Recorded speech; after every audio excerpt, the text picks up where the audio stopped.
25ಕ್ಕೆ ಹೆಣ್ಮಕ್ಳು ಮದುವೆ ಮಾಡ್ಕೊಳ್ತಿಲ್ಲ. ಏನಂತಾರೆ, ನಮ್ಮ ಹುಡುಗನ್ಗೆ ಸ್ವಂತ ಮನೆ ಇರ್ಬೇಕು. ಹೇಗ್ರಿ ಸಾಧ್ಯ ಸ್ವಂತ ಮನೆ? 28 ವರ್ಷಕ್ಕೆ ಹುಡುಗ ಸ್ವಂತ ಮನೆ ಸಂಪಾದನೆ ಮಾಡಕತ್ತೆ ಅಂದ್ರೆ, ಒಂದು SSLC ಆಗ್ಬೇಕು ಅಂದ್ರೆ 16 ವರ್ಷ ಕಂಪ್ಲೀಟ್ ಆಗಿರ್ಬೇಕು. PUC ಅಂದ್ರೆ 18 ವರ್ಷ ಕಂಪ್ಲೀಟ್ ಆಗ್ಬೇಕು. ಡಿಗ್ರಿ ಅಥವಾ BE 22 ವರ್ಷ ಕಂಪ್ಲೀಟ್ ಆಗ್ಬೇಕು.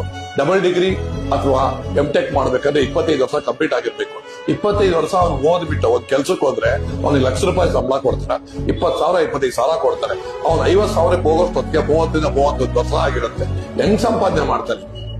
ಆಸ್ತಿ ಸಂಪಾದನೆ ಮಾಡ್ಬೇಕಾದ್ದು, ಸ್ವಂತ ಮನೆ ಸಂಪಾದನೆ ಮಾಡ್ಬೇಕಾದ್ದು ಹುಡುಗನ ತಂದೆ ತಾಯಿ ಕರ್ತವ್ಯ. ಅವ್ರಿಗೂ ಕರ್ತವ್ಯಗಳಿರುತ್ತೆ. ಆ ಹುಡುಗನ ತಂದೆ ತಾಯಿಗೂ ಅಣ್ಣ ತಮ್ಮ ಅಕ್ಕ ತಂಗಿರು ಇರ್ತಾರೆ, ಅವ್ರಿಗೆಲ್ಲ ಮದುವೆ ಮಾಡ್ಬೇಕಾಗತ್ತೆ.